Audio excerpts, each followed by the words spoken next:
The best part is I'm not running for anything. This is your night. It's actually a wonderful opportunity to help you and the community decide what are the priorities and who can best fulfill those priorities. We are going to have a format where each candidate will have opening remarks and then answer questions from the field. So hopefully, as all of you walked in, you received a card. If you have not, there's cards around, and we can certainly get you one. And what I'll do is I'll look through all the questions, and we'll try to aggregate some of those questions because we're rather limited on time, because we have not only school committee election, we have a counselor election, counselor at large, and then the big event is the mayoral elections. So a lot to get through this evening. And as I said, please feel free to submit those questions at any time. If I may ask Maria Decker and Lorinda Visnick to come on up and join us at the stage. Our first candidates forum will be for Ward 6 School Committee. And what we've done is we've selected the order by flipping a coin. And Maria Decker will start off with the opening, followed by Lorinda Visnick.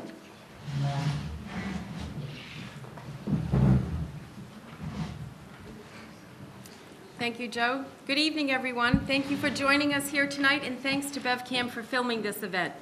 I am Maria Decker, and with 8 years of progressive leadership on the school committee, I am running for re-election to continue to represent Ward 6. It is an honor and privilege to serve as your representative, and I appreciate all your support. I am currently seeking a 5th term on the school committee to continue to address the needs of Beverly schools and further the education of all our students.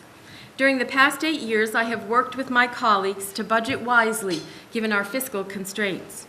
At the same time, I have worked closely with members of the City Council to promote communication and streamline efforts.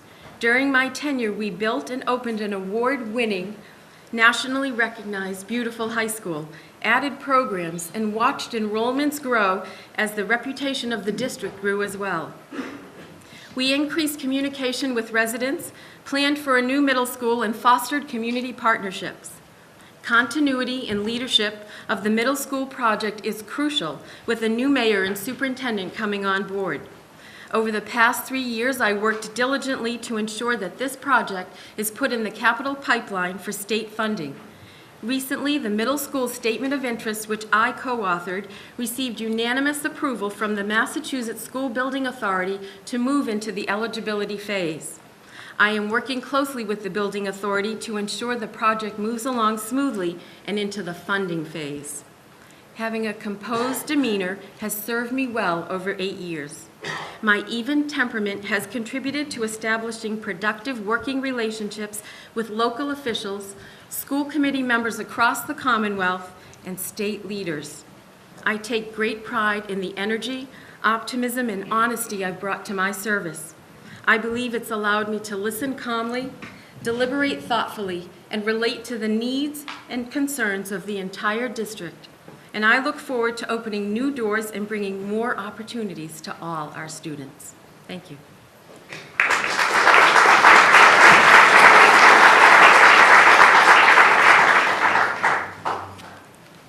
Lorinda Visnick, please. Thank you, Joe. Thanks for everybody for coming out on a rainy night. My name is Lorinda Visnick. I'm running for Ward 6 School Committee, and unlike any other candidate or any current school committee member, I actually have children in all levels of the schools. I have an elementary school child, I have a middle school child, I have 2 at the high school. I have a track record of bringing funds into the school system, most recently co-authoring a $100,000 grant that will be spent over the next 3 years for children from grades K through 12. Those programs will include such things as family math and science, proven to raise the test scores, the standardized test scores of children who attend. Nature's Classroom, a wonderful program that we consider time in the classroom, but for which we provide no funding as a school district. Furthermore, we give the free and reduced lunch children a discount, and we have no means to fulfill the gap that's created by that discount. Summer Success, a program that will help at-risk children stay in school, not become dropouts. and our one-to-one laptop model for 21st century learning at the high school. But I'm not just about the money. I'm also about innovative and collaborative programming. At Centerville, we introduced Taste Test Tuesday, Waste-Free Wednesday, textile recycling across the city. Every ton of textiles that we bring in gives our schools $100, and it saves our city $74. In addition, it saves us the pollution that goes into the air from the incinerator.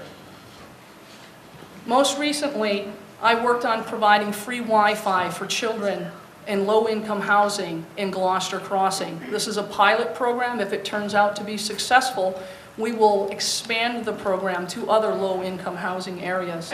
These are examples of things that I've done and I will continue to do for the children of Beverly. I would love to bring these types of ideas, collaboration, and energy to the school committee as your Ward 6 representative.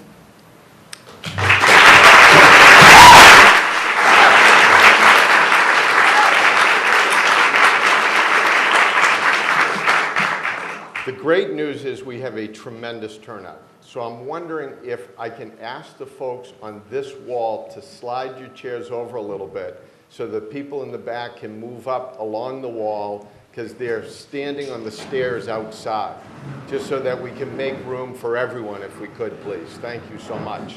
And if you would slide right up this wall, fantastic. So we have the questioning format.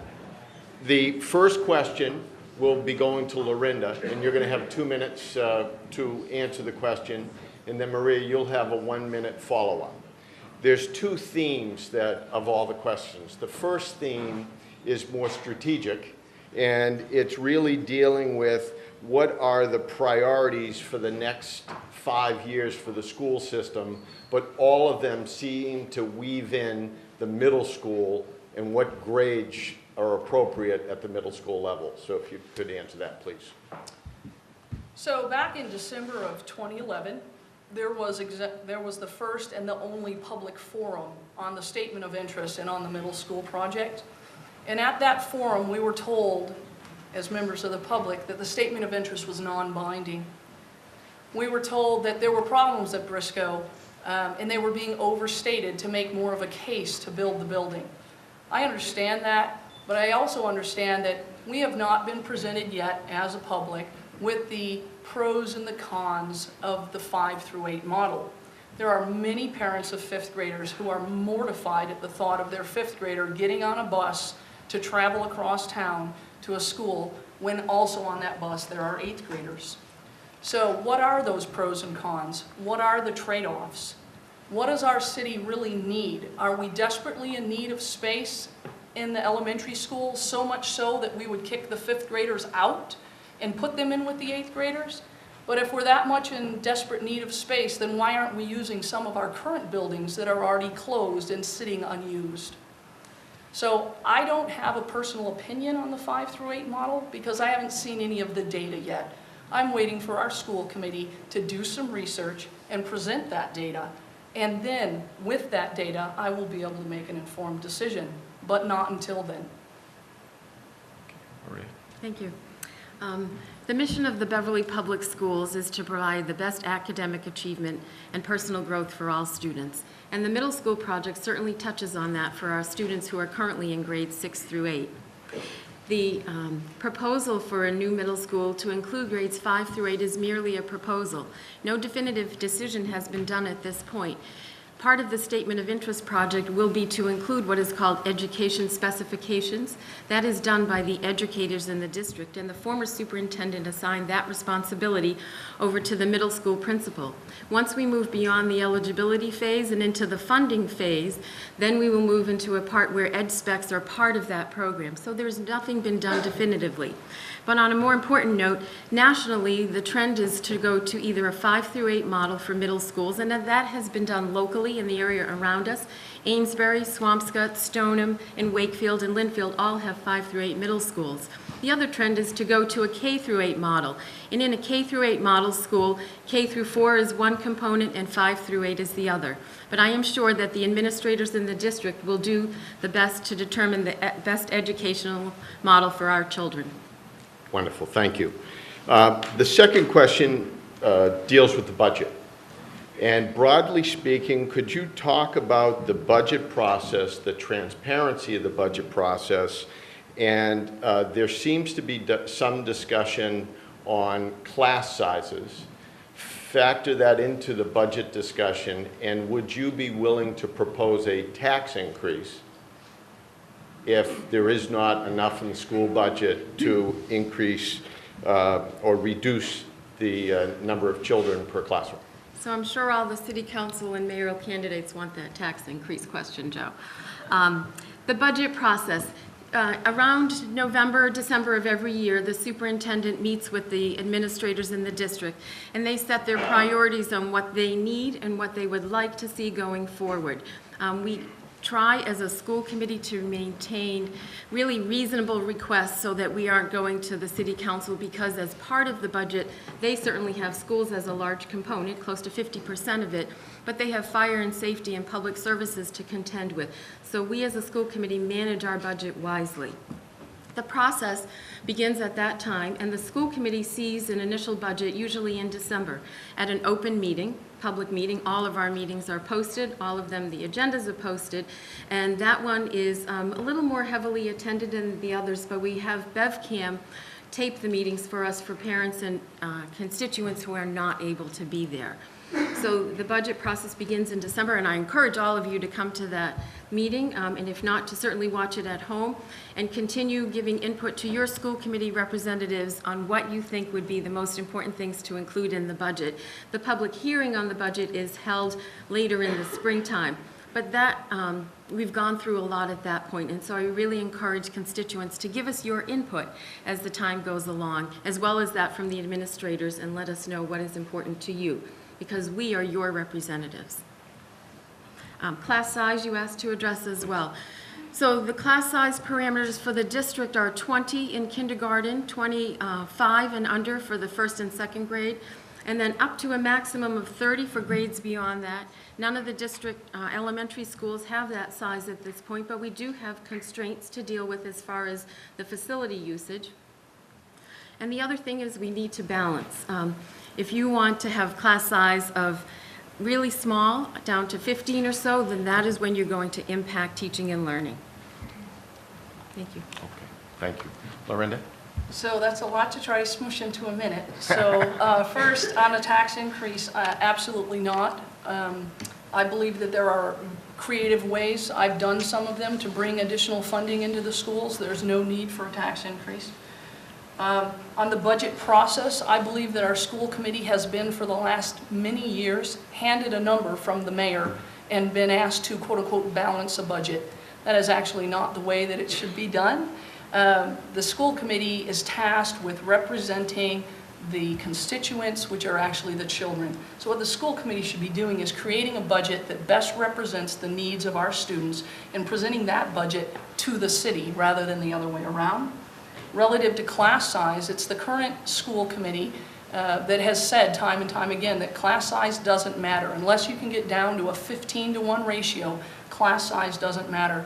But I challenge every single person in this room today to come into an elementary school classroom of 4th or 5th graders where there are 30 children, where there are 28 children. See how crowded that classroom is. See how close together the desks are, how crowded their cubbies are with their belongings, and how difficult it is to deliver the teaching that those children need. And for those children to ignore the 29 other children and accept and be willing to focus enough to accept the learning that they are entitled to. So I absolutely believe that class size matters. And yes, it costs more money to have smaller classes, but there's ways to get money. Okay. Closing statements, Maria. Over the next term, I will continue to work hard and effectively to represent Ward 6 on the school committee and lead the school committee to positively affect student achievement. I look forward to serving once again as an approachable, responsive, and open-minded member of the board who recognizes the needs of all our students. My desire to serve on the school committee is driven by my passion for education, my love for this city, and my belief that education is the great equalizer. Those who know me well will tell you that I thrive on hard work and service to others. I have the experience, education, drive, energy, and strong work ethic that will enable me to continue to serve you well. Of equal importance, I have the calm and even temperament necessary to serve as a respectful representative of Ward 6. I recognize that the school district faces challenges still, made even more pressing by an increased number of unfunded federal and state mandates, an aged middle school, a new educator evaluation, and a change in mayor and central office leadership. Given this, it is critical to maintain the momentum that I have established while on the school committee and leverage the relationships that I have nurtured during my tenure. My experience as an active community leader, parent of 3, Beverly High grad, and educator provides me with a broad perspective on current educational needs and trends, as well as the concerns and needs of all the citizens whom I represent. As an educator, I have worked in the Beverly Public Schools and continue to teach as a college professor. I am honored that my colleagues have selected me to serve on our executive board all of my 8 years on the school committee, currently as president. And lastly, I am most honored to serve as your representative and am thankful for the opportunity to do this job, a job I so love in a community that I have called home my entire life. I look forward to the opportunity to continue to do so when you vote for me, Maria Decker, on November 5th. Thank you.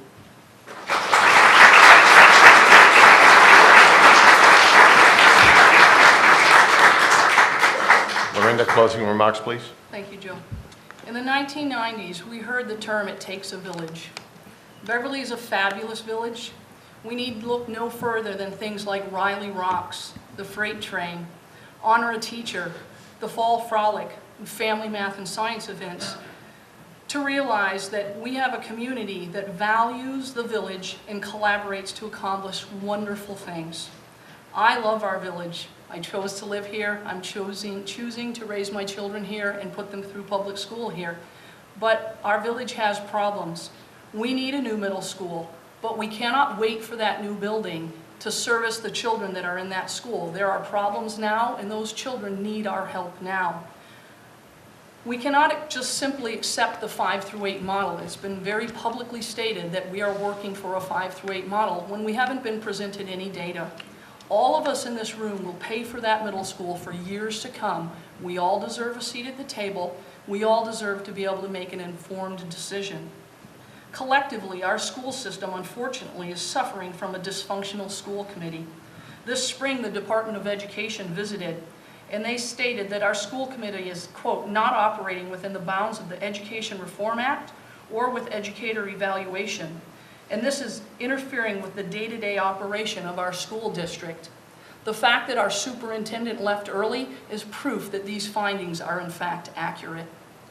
At the last school committee meeting, 3 of the 6 board-elected school committee members expressed their unhappiness with the current board leadership, one calling the board disjoint, one saying that it was disrespectful to the hard work that they all bring, one saying that she was frustrated by the lack of collaboration and transparency that's happened over the last 2 years. Voters have a choice on November 5th. They can choose to more of the same, or they can choose change for the better, for the future, for our children.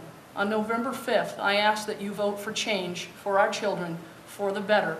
Vote Lorinda Visnick.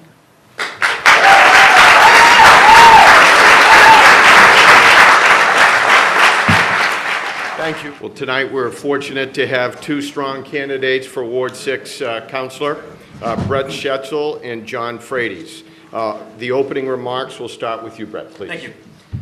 Well, good evening, everyone. Thank you for joining us tonight. My name is Brett Schetzel. For the last 2 years, I've been your Ward 6 City Councilor. My wife, Kelly, is here tonight. My children are at home, just a couple of doors down with the babysitter. And, you know, my wife and I chose to move to Beverly and start and grow our family here. My children were born here, and we intend to make this our home. Over the last 2 years, I've learned a great deal about this city. I've learned a great deal about the people that live in Ward 6. Over the past 3 years, I've knocked on the doors in these neighborhoods 4, sometimes 5 times. And I get to meet the people who over the last 25 or 30 years have made this the great place to live that it is. And I also get to meet the new families, the people who have moved in over the last couple of years, people who were not at the doors when I knocked 2 years ago. And I know that it's those people who my wife and I are going to volunteer at Centerville Elementary School with, that the parents of the children that our kids will be friends with. And it really does inspire a feeling of doing what's necessary to make this city move forward. So tonight we'll talk a lot about many different issues, but I'd ask you to listen very carefully about specific proposals and about what each of us thinks needs to be done to move the city forward. Wonderful. Thank you very much. John Frates, opening remarks, please. Well, thank you, Joe. I'd like to thank the CIS board and yourself for the time and all the supporters who came out tonight. Some of you may know me as Jack and Margaret Frates' son, who grew up in Raymond Farms. You may know that I am the son-in-law of Jerry and Joan D'Alfonso. You also might know that I'm the father of Jennifer, Peter, and Andrew Frates.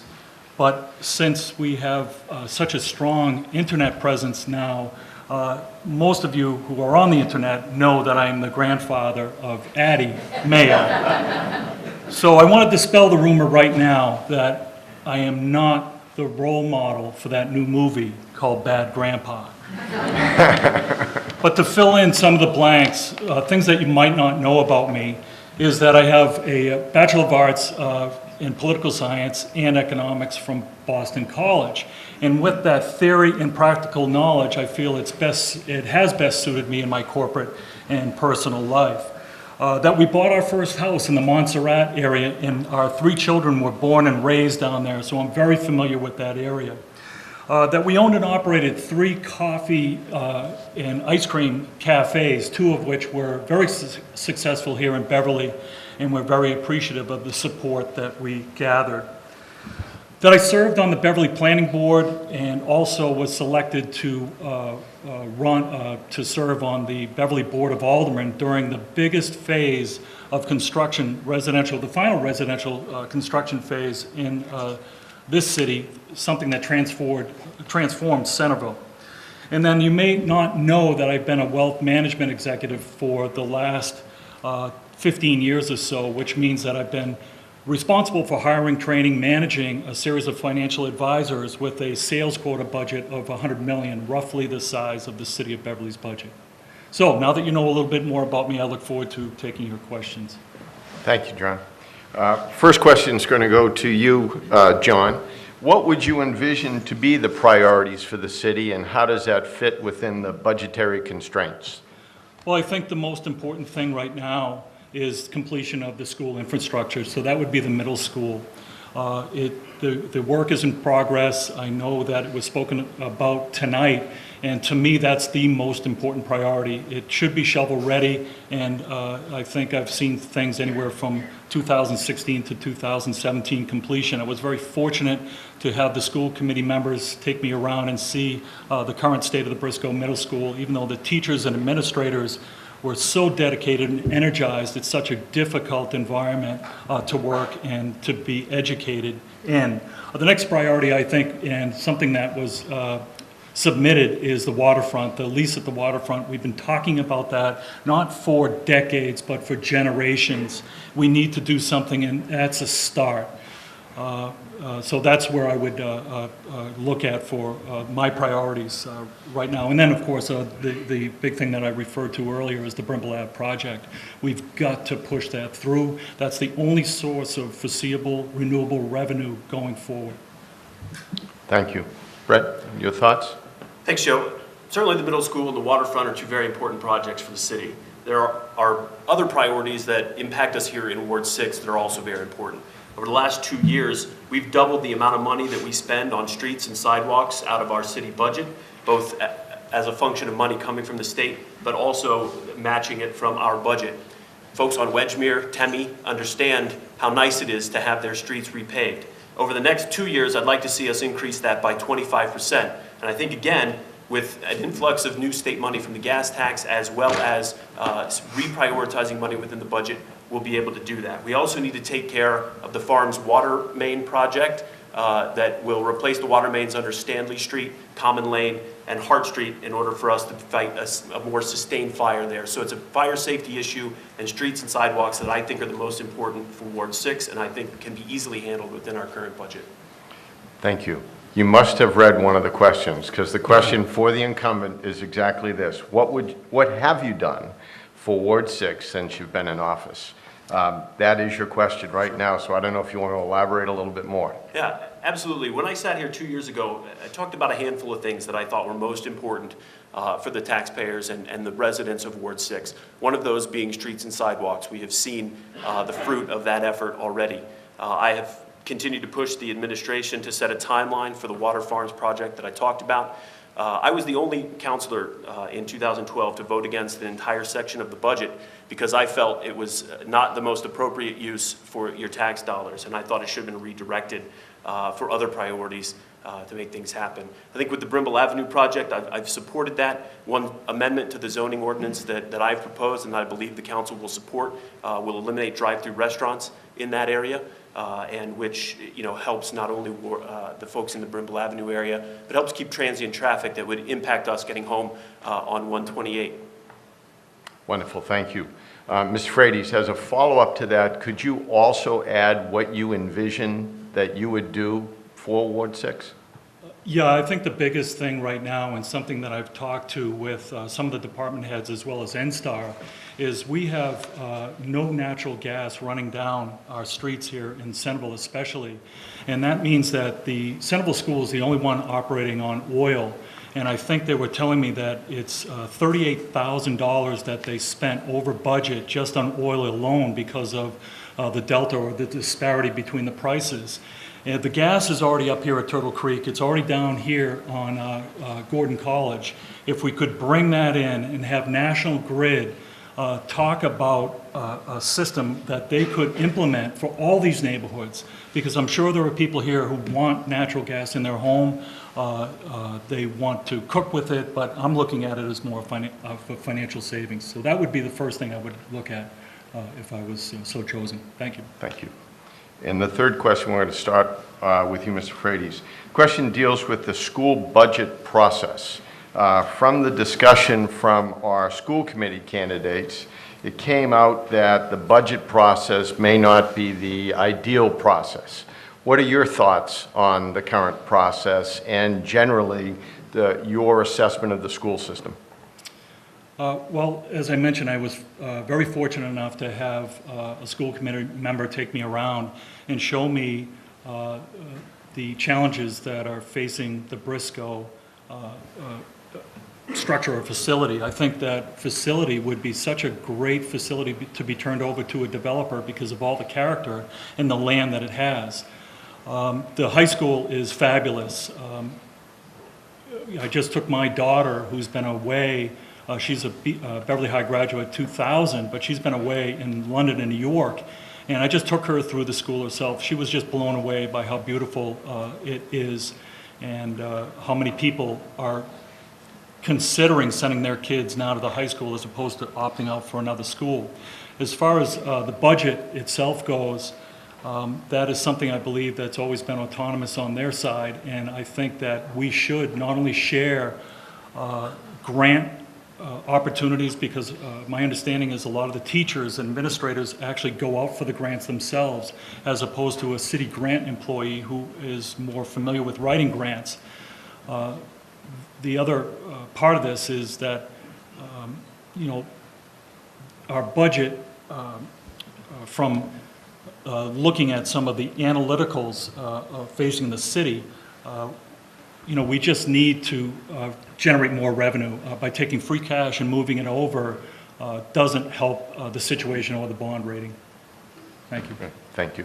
Brett. One of the first things that I hope the next administration will do is to have a more inclusive budget process, not only with the school committee, but also with the council itself. I think, as an elected official, I certainly respect the elected officials on the school committee and believe that they deserve, some degree of autonomy in, best compiling and spending the school budget. As far as the state of our schools, I think, since choosing Beverly to be my home, we have seen nothing but a steady improvement in our schools.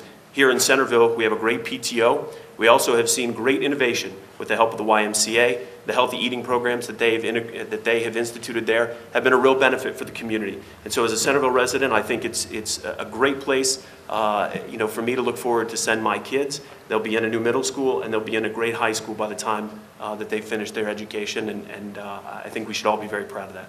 Thank you. Mr. Schetzel, if you'd offer your closing statement. The choice between the two candidates here tonight is very clear. This job is not just about the length of our Beverly biographies, family ties, or just filling some free time.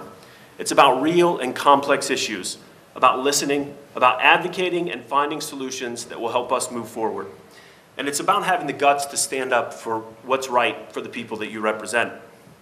I encourage you to compare the literature and the interviews that both of us have given throughout the campaign to see for yourself a difference between a candidate who speaks in generalities and focuses on his past, and one who provides a detailed view of the issues that are important and proposes specific solutions to move us forward. My approach to this job is simple. Put the interests of Ward 6 first, be responsible with taxpayer money, weigh every spending decision against the need for increased investment in our schools, or in our streets and sidewalks, and ask tough questions of the proposals that come in front of us. I have been and will continue to be an independent voice for Ward 6. This is the approach that I promised 2 years ago, and it's the approach to which I've been true. This election represents a significant transition for Beverly. As you'll see tonight, there's a new generation of leaders emerging to take us into the future. I'm very proud to be one of the first of that group of leaders who stepped forward and was elected to office 2 years ago. And I look forward to continuing that.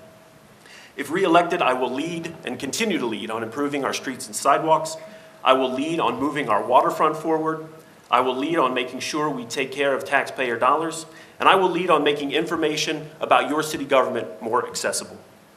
For the last 2 years, I've had the privilege to represent my friends and neighbors here in Centerville, my former neighbors over in Beverly Farms, as well as Pride's Crossing. And on November 5th, I'm asking for your vote so that I may continue to do that and help us move our great city forward. Thank you.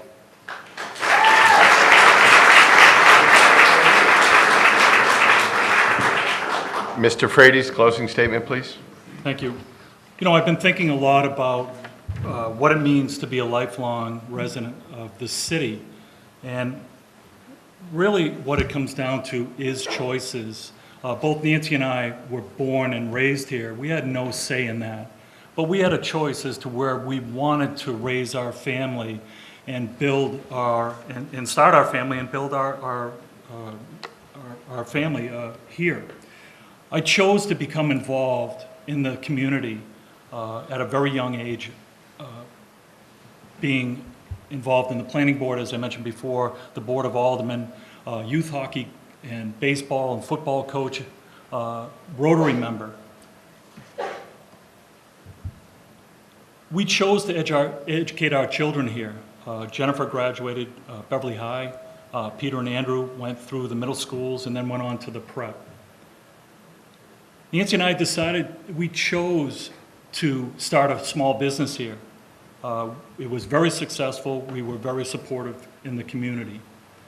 We have chosen to invest our retirement assets in the city. We have a multifamily in Ryleside and a multifamily in the Goat Hill section of Beverly. We have chosen to keep our family here in Beverly, in Centerville. When I go around door knocking, and I've met 4 families that have recently moved in here, one from Illinois, Florida, and Pennsylvania over the last 4 months, and I ask them why. It's the beauty, it's the aesthetics, it's the accessibility, but most importantly, they feel that community spirit. And we know firsthand we're dealing with a very serious medical issue in our family, and the support that has been generated by this community has been overwhelming. So my desire to give back to the community is the main reason that I'm running. So again, it comes down to a choice. I chose to run because of the community outreach and outpouring for our family. But you have a choice too, and I'm asking you for your support on November 5th. So please consider and vote for me, John Frady's, on November 5th. Thank you very much. Thank you both. Wonderful. Well, welcome to our 5 at-large candidates. They're very close up there. Brotherly love in Beverly. There's the village. I would welcome and encourage questions, please. We have 4 rounds of questions for the counselor at large position, and your questions are incredibly important. Otherwise, I make them up. So I really need your help, please. We will use the same format in that all 5 candidates will offer a 2-minute opening statement, and then we will rotate through the series of questions and then have a closing statement from each one of the candidates. So by lot, the first opening statement will be from Todd Murphy, please. Great.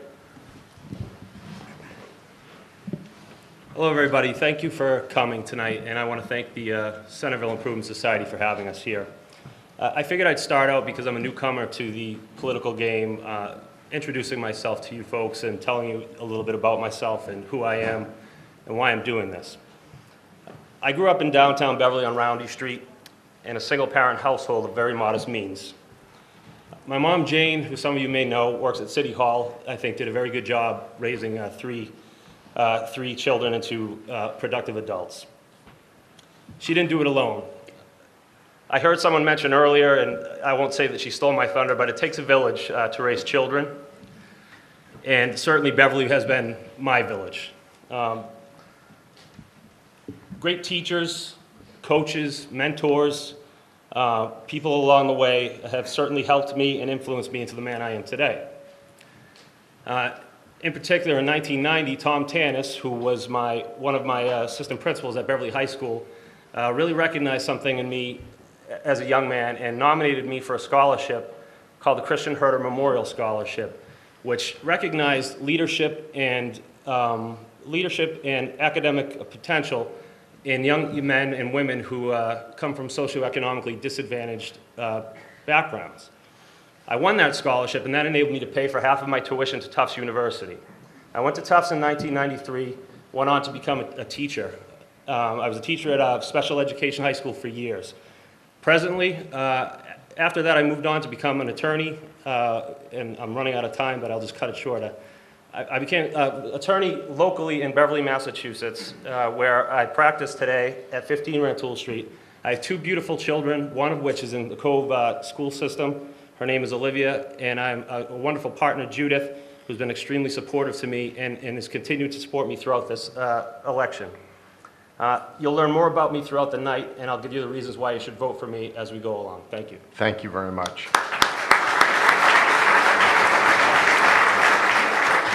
Matt St. Hilaire, your opening statement, please. Thank you, and I'd like to also thank the Centerville Improvement Society for hosting tonight and for all of you for attending. We're 2 weeks out from election night. It's good to see so many people out learning about the candidates. I'm running for city council because I think we're at a critical time in our city. This is a once-in-a-lifetime election, and I feel I have the experience we need on the city council as we enter this new era. Mayor Scanlon is obviously retiring. Everybody knows that. It's a big loss for our city. We're going to have a new mayor in January. We're also going to have 3 new city councilors. And this new generation of leaders are going to be tasked with making some really big decisions very soon. We've got decisions coming out about a new middle school, decisions about the waterfront development, which we heard a little bit about earlier, decisions about the future of Brimble Avenue, about our downtown and our new public safety facility. These are really big decisions, and who we elect on November 5th really matters. These next people are going to shape the future of our city for years to come. My background includes experience working in government, politics, and in the private sector. I graduated from Villanova University with a degree in political science. While in college, I served as an intern on Governor Cellucci's campaign in 1998 and went on to work in the governor's office at the State House. That started what's been a long career in the Massachusetts political arena, worked on national and statewide political campaigns. I've been in high-pressure environments. I understand how to navigate government, and I've really seen how the political process works. I think I can get things done for our city. I believe this experience uniquely qualifies me, and I look forward to being able to contribute to my hometown. Tonight we're going to talk a lot about the issues. There's going to be a lot of differences between the candidates, and I hope to earn one of your 3 votes on November 5th. Thank you.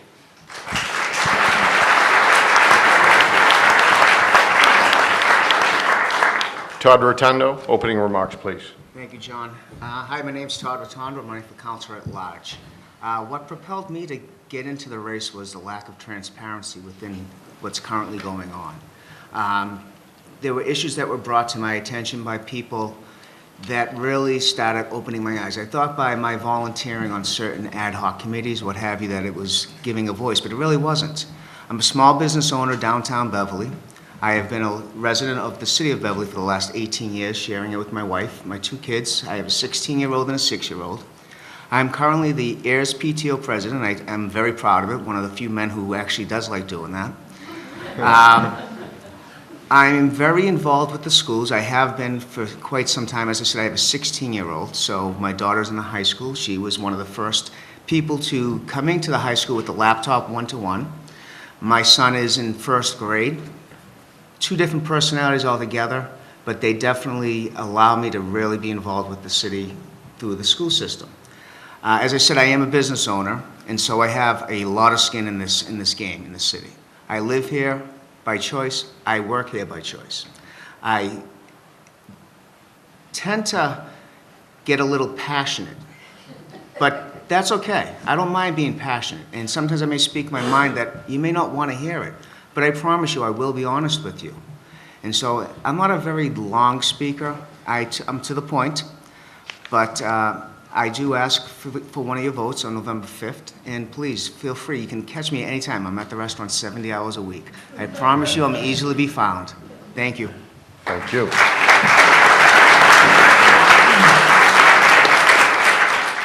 Mr. Paul Guanci, your opening statement, please. Todd, being that accessible is sometimes a curse. Hi, everybody, and thanks to the Centerville Improvement Society for hosting tonight's event. Always good to see Joe as the moderator. For those of you who do not know me, my name's Paul Guanci, and I've had the honor of serving on the Beverly City Council for 12 of the past 14 years, including 8 as the City Council President. I'm the old guy. I live on Cross Lane with my wife, Kristen, and 3 children, Anna, who is a Beverly High graduate and currently attending St. Anselm College studying nursing, and Noah and Julia, who are 8 and 6, and they're in 3rd and 1st grade at the Cove Elementary School. Since graduating from St. Anselm myself with a degree in business and economics in 1986, for better or worse, I've been running my family's business Super Sub in downtown Beverly. Nothing like a family business, especially when you're Italian. I ran for councilor at large in 1999 when the then City Council President Peter Gilmore retired, and other than a 2-year hiatus during which my 3rd child was born, I've been involved with the legislative body of the City of Beverly. While frustrating at times, all in all, it's been tremendously rewarding. My goal has always been to be accessible, approachable, and attentive to my constituents. Working together with the mayor's office, we've been able to accomplish a great number of things for the city, including completion of our elementary school building projects, fixing decades-old drainage problems. We've purchased large parcels of open space for everyone to enjoy, and we've ensured the safety of our drinking water. But the one thing that I'm most proud about is the completion of Beverly High School. Green school, on time, and on budget. There's a lot more to do, and I hope to be part of it. Thank you.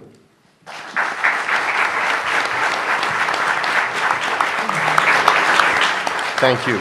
Opening remarks from Jason Silva, please. Thank you very much. Thanks for having us. It's a great opportunity for us to introduce ourselves.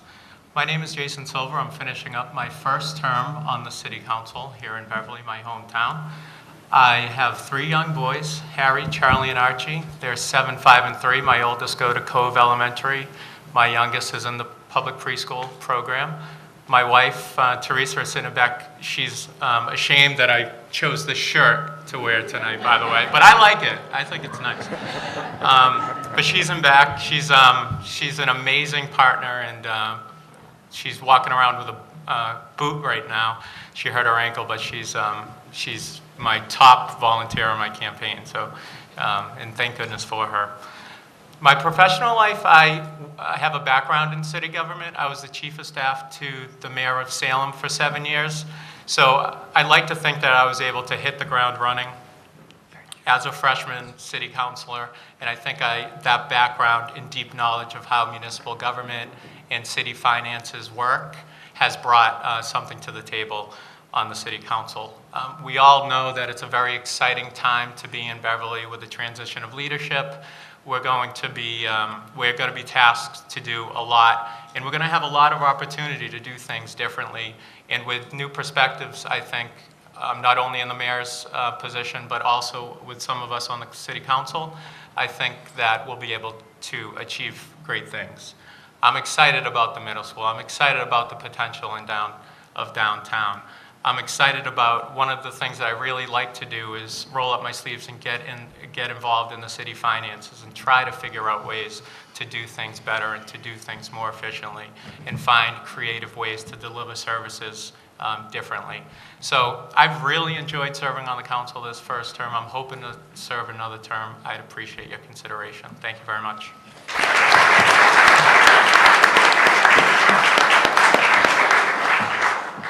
The first question is going to go to Todd Rotundo, and then we'll have subsequent follow-up, starting with you, Jason, and then Matt St. Hilaire. You'll each have 1 minute to respond to that question. The first question really deals with the white piece of paper, and what are the top priorities for the city now that there will be a new mayor and a significant number of the council will be new. What would those priorities be, and how will you bring transparency to those priorities? Okay, well, first and foremost, we do have a new police chief that's being looked to be appointed, a new superintendent of school, assistant superintendent of school. We do have city councils who will be new. So we have a really big transition going on right now. This question has been asked numerous times. We can bring the Brimble Lab project, which is something that, yes, quality of life issue for the residents up there will be an issue, but it's also a tax revenue that will not put burden on the residents. It will be more of a economic growth. The waterfront is something else that we really have to look into. We've been talking about this forever. One restaurant's not going to build the restaurant. The restaurant's not going to be what makes the waterfront vibrant. We need numerous things, mixed use. We hopefully that the new administration will be able to work with the current owners of Port Marine, that they can move it forward. That's the second thing. The third thing is our infrastructure. And when I say infrastructure, I don't just mean the streets and the sidewalks. There is money that's been designated. I believe the budget was $680,000 that went towards roads and streets this year, partially to do with the meals tax. That was the 0.75% meals option that was included into the budget, also with the money from the state, which brought it up to $4 million is what it was. But also our police station. I know we're saying the middle school needs to be completed. I completely agree with that. Once bonds start coming off and they're being paid, then we can start looking into our public safety building. We definitely need to really consider that. This building has been inadequate. It definitely drives morale down. And so hopefully with these are three major things that need to be addressed. Thank you. Thank you. Jason Silva. I feel like there are so many balls in the air right now, especially with a new mayor coming on and a council that's going to look a lot differently. I think stability is an important piece, and I think that's something I could bring. But education, of course, is a priority for all of us. We heard from school committee candidates earlier about all that's going on from the middle school to ensuring that class sizes stay low and ensuring that the city council does all that we can to make sure that the school department gets the resources that they need to deliver the type of education we need. Wow, 30 seconds already. Downtown and waterfront. I think downtown has been a priority of mine, and I've been an advocate for downtown since I started. I live in walking distance to the downtown, so I think there's a lot we can continue to do to encourage the type of positive investment we want downtown. Budget, as I mentioned earlier, I really enjoy rolling up my sleeves, looking at the budget, trying to figure out ways to do things more efficiently and effectively. And I think just addressing the ongoing capital needs of the city is very important, from streets and sidewalks to a new police station to a new middle school. Thank you. Thank you. Matt St. Hilaire.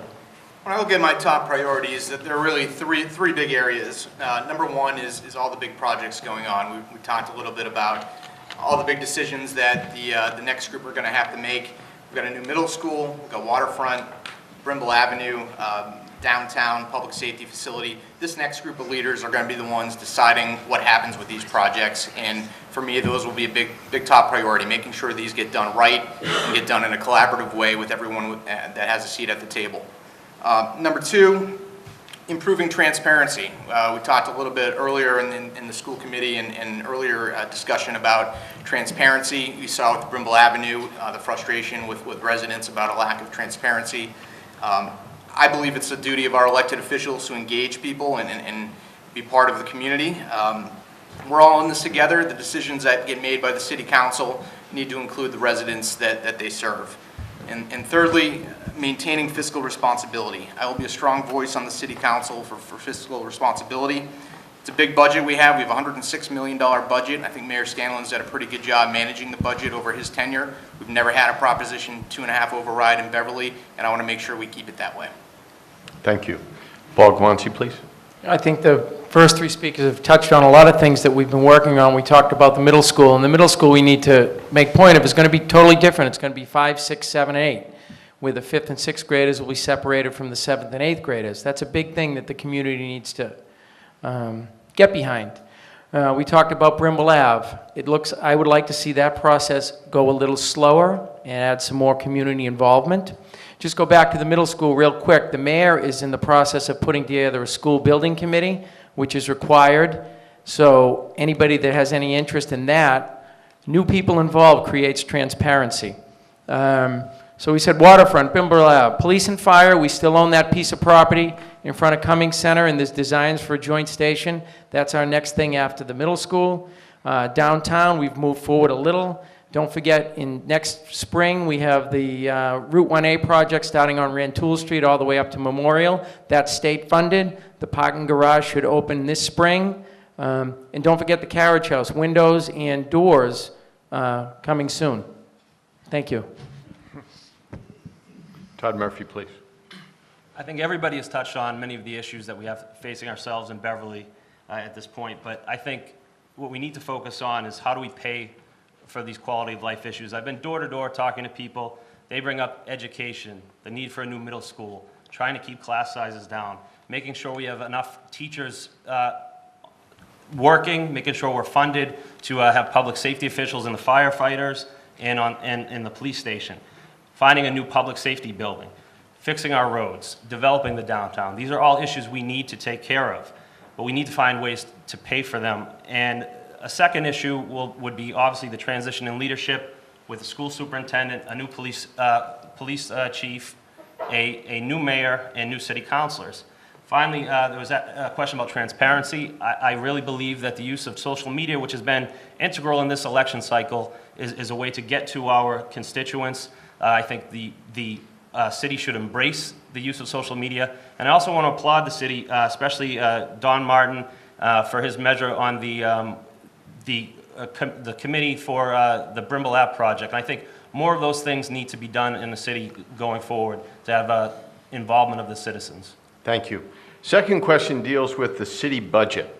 Specifically, what areas of the budget would you cut to fund some of the priorities that you've mentioned tonight? So get as specific as you can be, and we're going to start with Jason Silva, please. Oh, that's an easy one.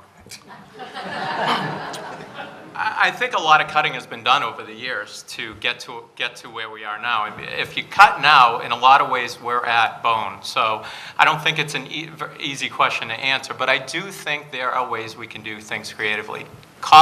My colleagues know that I've been an advocate to bid all public contracts. I say it every time I have the chance to on the council floor. And there are contracts that at one in particular that we haven't bid that we ought to bid, and I know it would save the city money. I'm absolutely positive it would. We haven't done that. So I think there should be policies in place from an administration perspective that's something we do. I also think there are opportunities to consolidate between city and school departments, functions like finance, functions like HR, et cetera, that might be able to save some money or possibly better deliver services. We could regionalize. I think there are a lot of opportunities to regionalize between cities and towns. So things like inspectional services, the Board of Health, the building department, those things, those codes are state codes, and they don't change when you cross community lines. So I think we could look at delivering services such as that a lot differently. The assessor's office, we assess properties in the city so we can charge a tax bill. Communities do that in very similar ways. So I think there are opportunities, especially everyone keeps saying with a new mayor, with a transition, there are a lot of opportunities to do things differently. And I certainly have talked about that, I've encouraged it, and I think there'll be more opportunities moving forward. Thank you. Matt St. Hilaire, where would you cut the budget? I'm with Jason. I don't know that there's anywhere I'd look to necessarily cut the budget. I think with local aid being hit so hard over the last several years through the recession, I think we have cut pretty far down on staffing levels, for instance.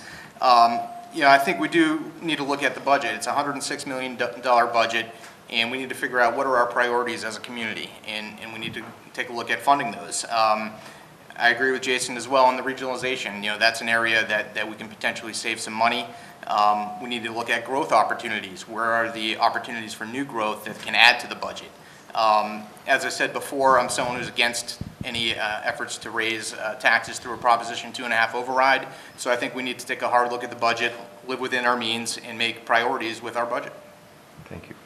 Paul Guanci, please. Joe, thanks, Joe. I think we just need to continue to look for ways to save money. I'll never forget back in 2003, the Committee on Finance and Property, myself, Don Martin, and the late Jack Murray, who was your counselor for 8 years, who I still miss.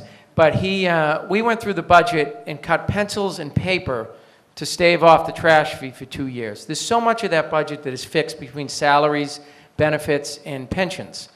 A couple of years ago, we went into plan design for city insurance, and that saves us over $1 million a year. So we have to look for savings as opposed to cutting. Back in the 90s, you used to hear about the Department of Public Works. There were 117 people on the payroll, and it was the 6 guys standing around a hole. But now there's much more work to do, and there's only 40 guys there. So it's all about finding savings with what we take in, and new growth. Thank you. Todd Murphy, please. I think the 3 previous guys have hit on this, and I don't think this is necessarily about cutting the budget. I think we're seriously understaffed in certain areas, and I think we have some places where we can't afford to cut. But it's really about finding the new growth and the new development opportunities. I'm a big proponent of developing the downtown area and what I've called out on the campaign trail, completing the circle between the development we've had on Cabot Street all the way down to the waterfront and through Rantoul Street. So it's about broadening our base and broadening our tax base so that we can take the burden off the residential taxpayer and give some to the commercial base. And something I think we need to do is also better educate our public. I think we can save a lot of money with the way our current recycling contract has been worded. We can put as much curbside recycling out according to our contract, and they don't charge us any extra fee. We're charged per ton in the city called the tipping fee for anything that goes to the incinerator. So I think if we get that message out in other ways, not only does it help our environment, but it also can save some money that is in our budget. And that's one of the novel ideas that I've talked about and some other people have talked about on a way to save some money for the city. Thank you. Todd Rotundo. I don't know if I may be mistaken on this, but many years ago there was a grant writer, and I know it was mentioned earlier by, I don't know if it was John or Brett, but it seems as if, why are we not investigating to looking to see what a grant writer can do for the city? It may not be a ton of money that we're going to get, but I know, if I'm not mistaken, the fire department wrote a grant and was able to hire some full-time firefighters. So there is money out there to be had. It's a matter of, are we being penny-wise, pound-foolish? That's the question I have. So, yes, we're not going to be able to find ways of, listen, we've already cut our budgets to where it is. And as Paul said, we have 40-something guys. We have 46 patrolmen. We have 62 firefighters. We are at bare minimum staffing right now. But the truth is, there's ways of growing it. And I think looking into really hiring a grant writer would help. And, that would be ways of getting money that's out there in the federal and state government. Thank you. The third question is going to go to Matt St. Hilaire, and it deals with the new growth, new development opportunities, and there seems to be a lot of questions regarding the Brimble Avenue project. And specifically, talk about that project, talk about plans for traffic congestion, and then weave in thoughts related to the high school and high school students dealing with all that traffic as well. Sure, thank you. So the Brimble Ave project has obviously been a huge hot button issue. Thank you. To start off, I am someone who supports economic development as a way to grow our tax base. I think everybody recognizes that, to do all these big projects, we need to grow as a community. We need to seek out these opportunities. I'm also someone who grew up in North Beverly. I grew up off of Dodge Street on Worland Drive. I saw the development along 1A and how that impacted quality of life. And I think there are some real concerns among the residents there that Brimble Avenue is going to turn into 1A or worse. And I think, you know, the lack of transparency, the process that unfolded, leaves a lot to be desired. And I think there are a lot of people who are feeling like they're frustrated. And, you know, I went to all the public hearings, I went to meet with community members, and I've worked in politics for a long time. I've heard a lot of disagreement about issues, but it wasn't just a disagreement about issues, it was anger and frustration about the process. And that's something to me that's unacceptable. I would look to be a leader in improving that. I've been a leader in this campaign and utilizing social media to get information out. I've started a website, innovatebeverly.com, to give people a platform to share their ideas. And that's the approach I'll take as a city councilor. I think the Brimble Ave project, development along there makes sense to some level. I think we need to work as a community to figure this out. And jamming something down people's throats is not the way to do it. You know, so from my background, you know, I'm someone who supports development, but I think we need community involvement. And for me, I think, you know, to Paul's point, you know, I think we need to take a step back, engage the community, figure out what's the best way to do this, so that it's not, you know, creating another 1A situation and people buy in and are part of the process. Thank you. Mr. Guanci. Thanks, Matt. The Brimble Ave project could be one of the biggest things that's ever happened economically in the city, but the mayor and the city council dropped the ball on this. The communication between the neighborhoods was lacking, if there at all. We need to slow it all down. This is where something I think where a new mayor will bring a new perspective into it. You have to take in mind, back in 2009, the CEA group's land was rezoned IR overlay, so they could do what they want, a shopping mall there. But you have to realize that other side of the street, where the Rocky Post is and the property owned by Ernie Santon and a couple of others, that's IR overlay also. So we have to really go slow, get the neighborhoods involved, and get something there that brings in tax revenue, yet doesn't create a logjam of traffic and make North Beverly an island. Mr. Murphy. I've said already that I think it's important to find growth opportunities in the town to, in the city to alleviate tax burden on the residential folks. I do think that this project needs more input from the public, and I think we're already starting to get that. Applauding, again, I mentioned it earlier, there's already this committee that's been formed, or it's been voted on to be formed, and I think that's a great idea. As far as traffic, I live in North Beverly myself. I drive 3 days a week to bring my daughter down Tozier Road, up Sawyer Road, and currently the traffic situation is sort of a mess now. We need to engage everybody in this discussion to figure out how it can be better. I certainly look forward to trying to fix that traffic situation. I don't know that a Whole Foods in that area will definitely mitigate traffic, but there needs to be discussion, and we need to figure out the best way. We need to do more traffic studies on both, on the other end of Brimble Ave, down near the 1A area as well. Bottom line, we need to look at the opportunity for growth, because I think it can bring in a ton of money to the city, but we need to do it the right way. Thank you. Todd Rotundo, please. The Brimble Ave project. I don't know if you guys drive down 62. The traffic engineers didn't seem to get that right. Let's hopefully that the state traffic engineers do really study this. I do believe it did go a little fast. I think people were blindsided by it. Unfortunately, as Paul has admitted and graciously apologized, that it happens. Lack of communications. This is what it is what it is. Going forward with it, I think that if people really want to be involved, they may be able to control it a little better, being involved with the planning process. We do need, this is a tax-based revenue growth. I know we'll never get a Proposition 2.5 override, so we need to find growth somehow, because 106 million eventually is still going to, we're going to continually grow our debt. So we need to find other ways of doing it, and this is a project. And traffic is going to be a very big safety issue, especially for the high school. It's close in vicinity. Even right now, it's an issue.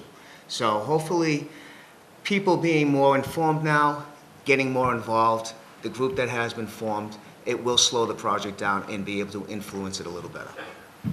Thank you. Mr. Silva. Thanks.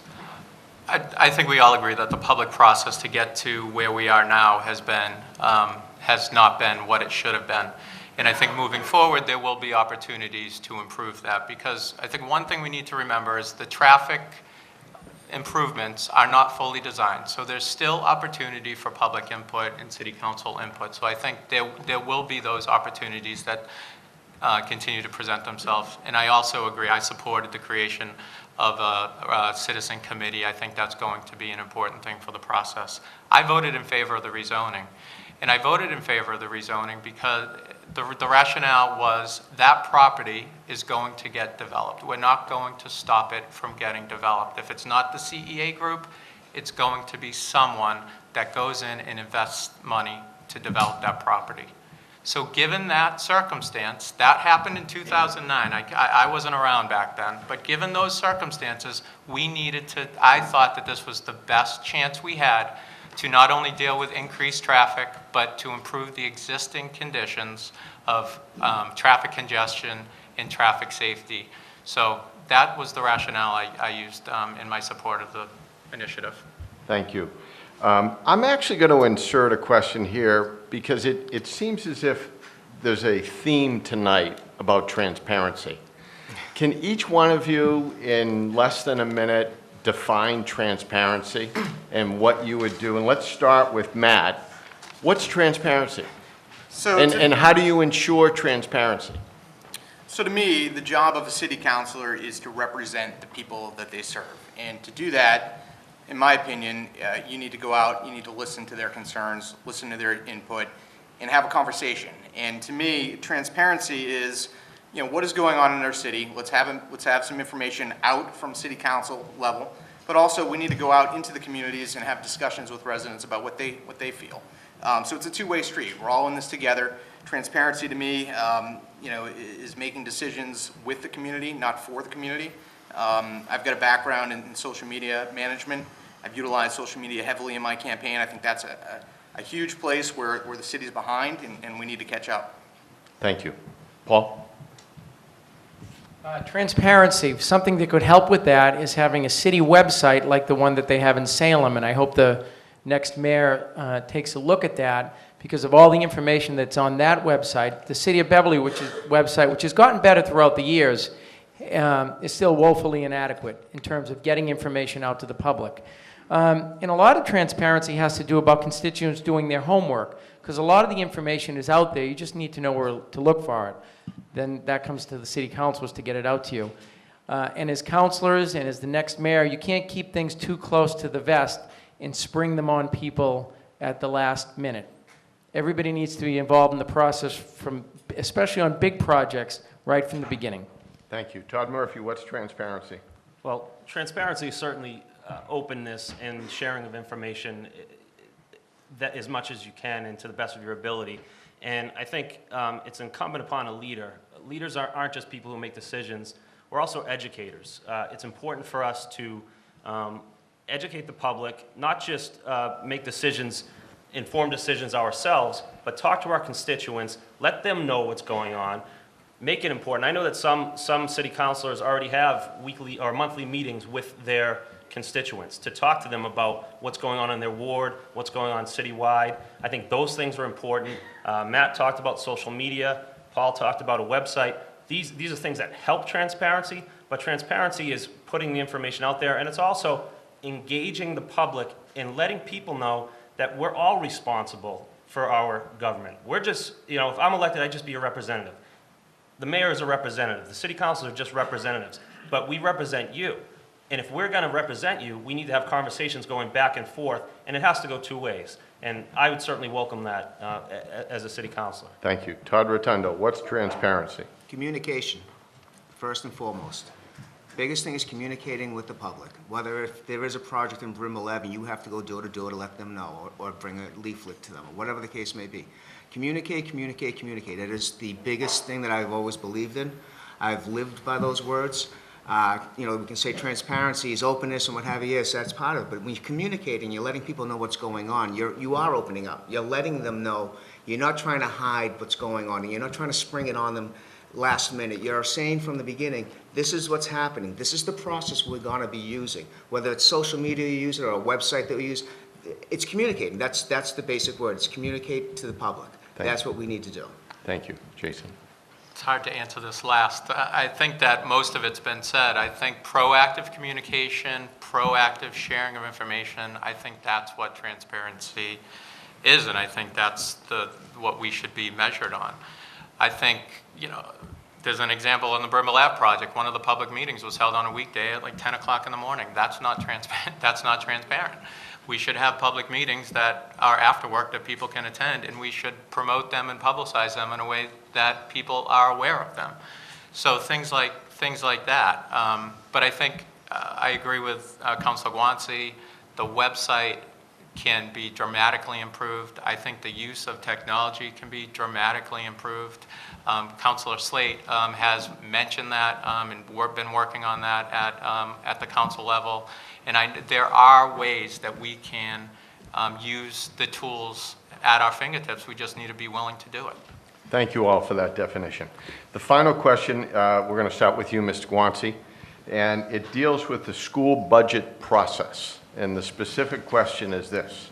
How exactly has the school superintendent been involved in the school budget process, been involved with the broader council, and then how do you bring more transparency to that school budgeting process? To the school budget process, Please. I think that falls in the hands of the school committee. Since I've been on the city council, over half of the city's money goes to the school department. And the school committee is elected to formulate that budget, hire the superintendent, formulate that budget, and then present it to the city council.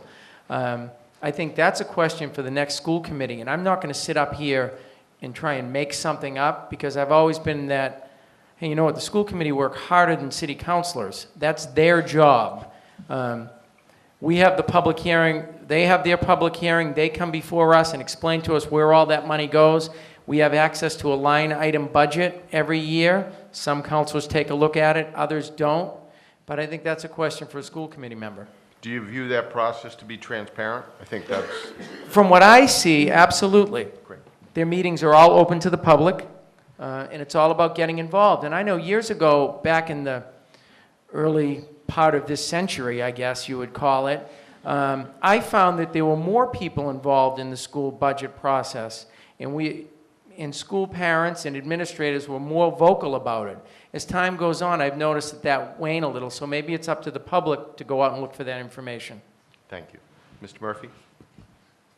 I'll agree with Paul on 90% of that, but I do believe that it is incumbent upon the city council, who does approve that budget eventually, to really get into it and really know what's going on inside that budget. And I believe there needs to be, I do think the school committee has been transparent. I don't think there's any issues with that. I think the information is out there, but I do think city councilors, I believe there's an annual meeting between the city council and the school committee that is in many ways sort of a formality.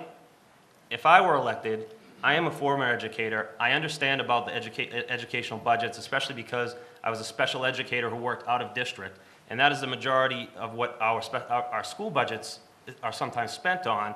And I feel it's incumbent upon us to get into what those line items mean as a city councilor in order to know about what budget we're passing. And Paul's right. This is more than 50% of our budget. We need to know what's in that budget, and we need to work more closely with our school committee. It is their job primarily, but we need to know what's going on, and we need to be able to talk to them about what's going on inside that budget. Thank you. Mr. Rotundo? Well, let's put it this way. Has the state cut money from the school budget this year? That's usually when we get a lot of parents coming to the meetings up in arms because we're going to cut the music program and we're going to cut that program. The school committee is charged with the superintendent of formulating a budget that, as everyone has said, is more than 50% of it. I've sat on several committees with the school committee on looking to consolidate schools, looking to outsource food service programs, And there are savings still to be had. But unfortunately, the school committee has their hands tied to an extent. Do they do a great job of what they do? Absolutely. And I've seen it firsthand. They bust their tails, but there's only really up in arms with parents is when there is going to be a budget cut. But right now, we've been fortunate that there's been money still going, whether it's from the city or from the state, but the school committee and the superintendent has been able to give a budget that hasn't really made parents up in arms. I mean, when the schools were being closed, you had meeting after meeting, people showing up, raising their, can't believe this is happening. When they were looking to cut the athletic director or this, so it was always, it has to be something that makes people fired up to get to it. But otherwise, it's open, it's there. You can see what's going on. They are charged with, they're a department. They are a percentage of the city, but they still are only a department, but they formulate 51% of the budget. Thank you. Mr. Silva? The school committee has public hearings on their budget every year. I've attended them. So I think that there is transparency. I do think at times there could be a little more interaction at those hearings between the residents who come and the school committee. There's no real give and take at those meetings. It's mostly just resident input and no response. So that's something that I wouldn't mind improving on, but that's not for me to say, but that's just from an observer's standpoint. I think the roles of the city council needs to be clear in the budget process. We essentially are required to approve a bottom line budget. So we can make cuts to that bottom line, but the school committee determines how that cut is being distributed within the school department budget. So we can't say, I want to cut $50,000 from the music program. We can't say that. We can say we want to cut $50,000, and then it's up to the school committee to distribute that cut where they see fit. Thank you. Mr. St. Hilaire. So in my experience, government and politics is about relationships. It's about developing relationships with your colleagues. And in this case, I would look to develop a relationship with the school committee members and the new superintendent. These are the people that are determining the budget, and as a city councilor, if I'm going to be voting to approve it, I'm going to want to know what's going into it. I will look to develop those relationships, and as I mentioned, as Jason said, as Paul said, city council approves a budget. I will certainly look into every aspect of any budget that I will be approving, and certainly have comments, but it is the school committee's job at the end of the day to develop that budget. Thank you. Closing statements first from Todd Murphy, please. Thank you, everybody, for coming. I really appreciate this outpouring tonight of so many involved citizens. I just want to tell you why I think you should vote for Todd Murphy on November 5th. I have Beverly roots. I was raised here. I was raised here by my mother, and I've lived here the majority of my life. I have two beautiful daughters, and I own a business in Beverly. I'm an attorney that practices on 15 Rantoul Street. I'm a former teacher, so as I mentioned before, I know how education works. I know what it means to be an educator in the classroom. I know how education budgets work. As an attorney, I am what I would call a professional problem solver. People don't come to attorneys because they like to have discussions that are tough. They come to the attorneys because they have problems that they need help with dealing. And a job of an attorney is to represent your client zealously and do everything you can in their best interest. That's the way I would approach leading the city of Beverly. I would zealously represent this community, any of my constituents, and hear any and all problems and help in any way. I would take on any issue, look at it on all sides, become educated, have open conversation, be collegial with my peers on the city council, work well with the mayor in a collaborative way, and with my constituents to figure out what the best thing is for Beverly. This city has given me so much in my life. I wouldn't be the man I am if I didn't grow up in Beverly. I'm very invested in this community, and I'll always do what I think is right for this town. And because of that, I think if you take my life experience, who I am, where I came from, what I do on a day-to-day basis, the investment I have in this community, not only as a father, but as a businessman, and you roll those all in to one person, you have a candidate before you, and that candidate is Todd Murphy. And we have 5 great candidates here, but I certainly believe I'm one of the top 3 choices for a city council at large. Thank you very much, and thank you for coming tonight.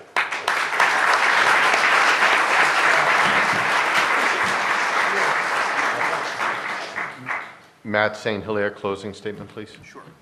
Again, thank you to the Centerville Improvement Society, to my fellow candidates, and for all of you for being here tonight. We've got a big election here in just 2 weeks. I'm a Beverly guy. I grew up in North Beverly, attended Beverly Public Schools, where I graduated in 1995. My wife Liz is also a Beverly native. She graduated 2 years behind me in '97. We've been married 8 years, and together we have 3 young kids. We love our hometown and just want to see Beverly continue to go in the right direction. My priorities as your city councilor will be, number 1, to complete the projects that we've all discussed tonight and do it in the right way. A lot of decisions still need to be made on these projects, and it's this next group of people that will be making those decisions. Number 2, improving transparency. We talked a little bit about this tonight, quite a bit actually. I believe it is the duty of our elected officials to engage the citizens they represent. I've been a leader in this campaign in utilizing social media and reaching out to people. I attended all the public hearings for the Brimble Ave project. I attended meetings by the Montserrat Neighborhood Association. And I did this because I believe, I cannot represent you without understanding and listening to your concerns. My third priority will be to maintain fiscal responsibility. We've got a new mayor coming in, a bunch of new councilors. I'm going to be a strong voice for the taxpayer in City Council. We've got a $106 million budget. Mayor Scanlon's done a good job over the years managing it, and I want to make sure that we get all these projects done, but we do them in a responsible way, and we don't have to go out and raise property taxes through a 2.5 override.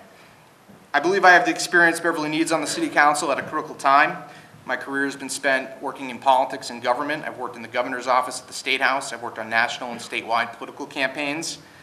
And I've been in high-pressure environments. I've seen how that works. I know how government works and how to navigate it. I understand the political process.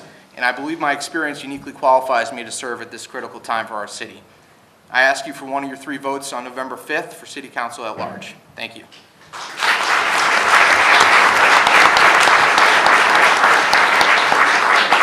Thank you. Todd Rotundo, closing.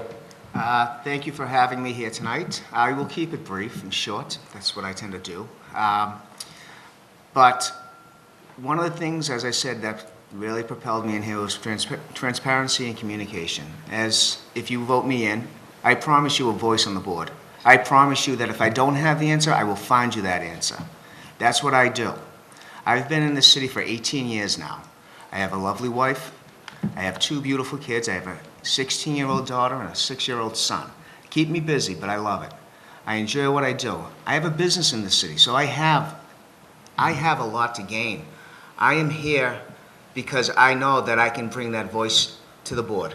I know that just by having the business and having kids in the school system, that I see what's going on a day-to-day basis. I have people that come in throughout the city who mention to me the problems and stuff like that. I will be a problem solver. So on November 5th, I ask for one of your votes. Thank you. Thank you.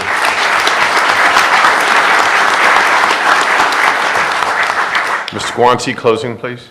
Thanks to everybody for being here. While it's great to see some old familiar faces in the crowd, there's a lot of new people here in Beverly, especially Centerville, that have moved in since 1999, my first year that I sat up here. Before I continue, I just want to say thank you to 3 people. 1, City Councilor at Large Scott DeLay, who will be stepping down after 1 term. Of course, Mayor Scanlon, whether you liked him or disliked him, he always showed up at work and did what he thought was best for the city of Beverly. And finally, Councilor Maureen Trubataros, who's right down front. She's our longest-serving elected official.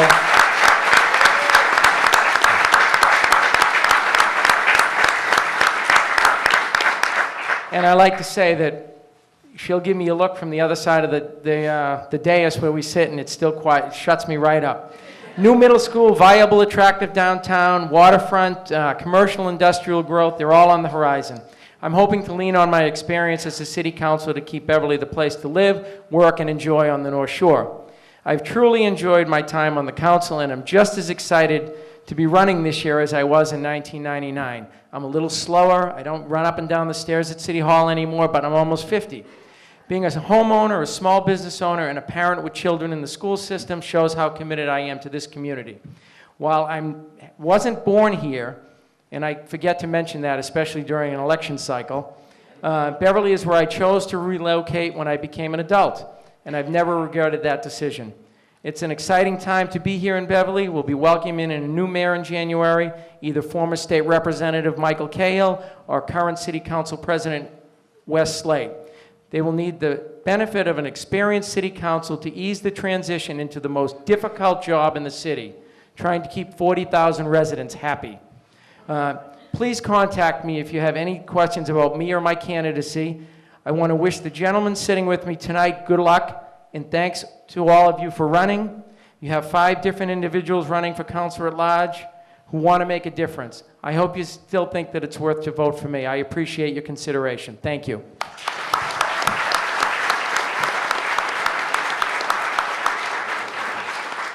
Thank you. Mr. Silva, closing Thank you. remarks, please. I'll be quick. I know you're all waiting for the main event.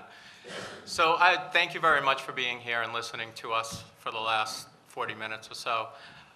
I've stated a lot of the reasons why I think I've contributed to the city council, and I've hopefully earned your consideration, but let me just repeat some of them. My professional background, I really think, has been an asset over the last 2 years with my municipal government experience, my understanding of how things work, and now with my new job as executive director of the Salem YMCA. I think that uniquely qualifies me to be on the city council, and not only that, but offer real productive feedback and input on important issues that the city is facing. November 5th is a big day. We're going to see a lot of change, I think, and I hope that you'll give me some consideration of one of your 3 votes. Thanks.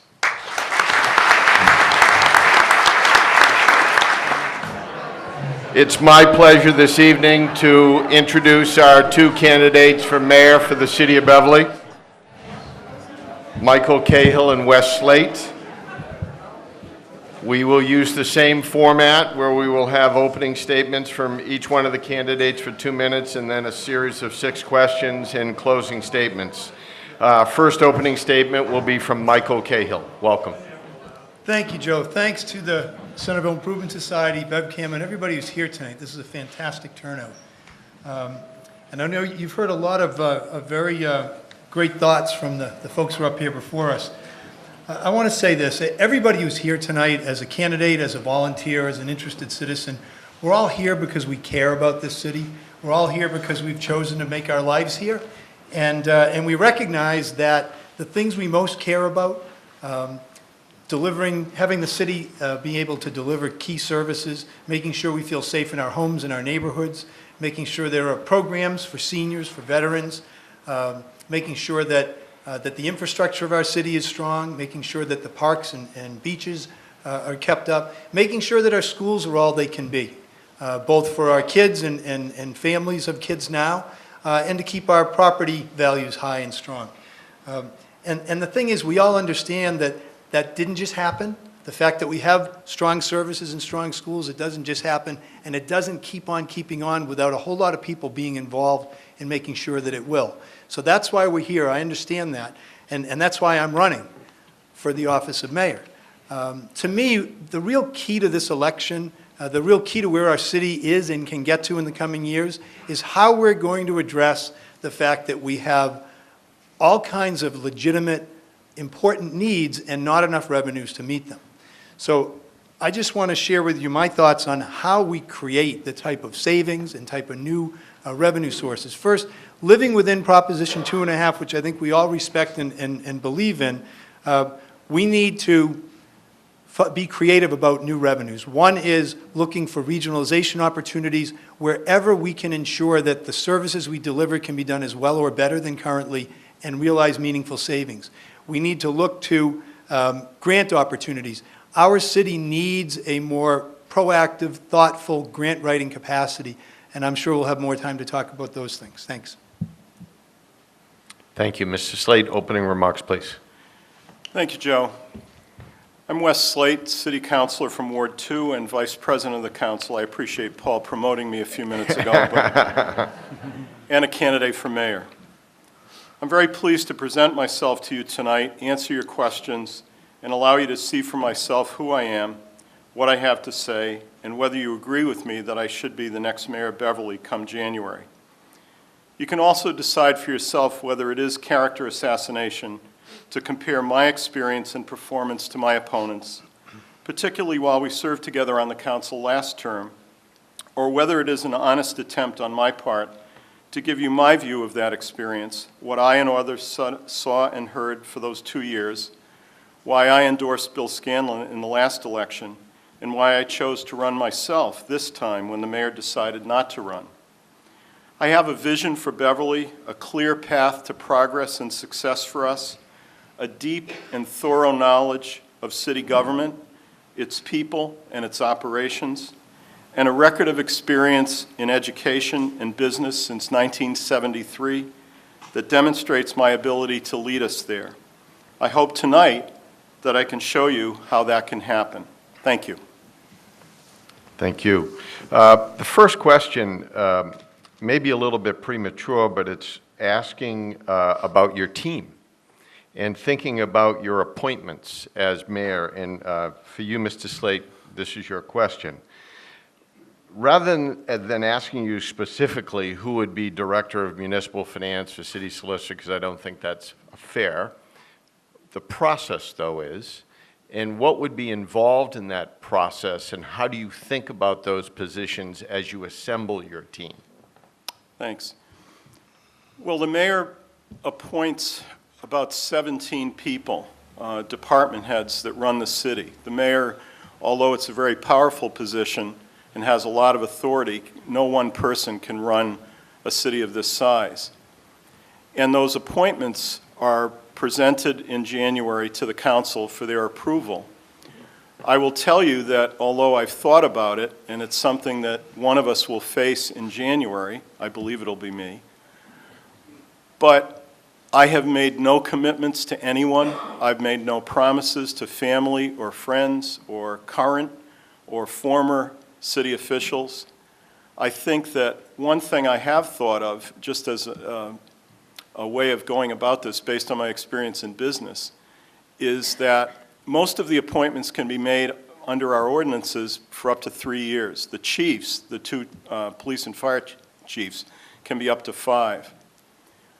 But I've thought about, in having had the experience in business of new managers or new executives cleaning house, or retaining some or all of the people that are there, I've thought about the possibility of giving everyone 1-year appointments and allowing myself as the new mayor to evaluate their performance during that time, and also, in fairness, allowing them to decide whether they want to continue in those positions or not. And finally, one of us will have the time between November 5th and January 5th when we take office to make those decisions.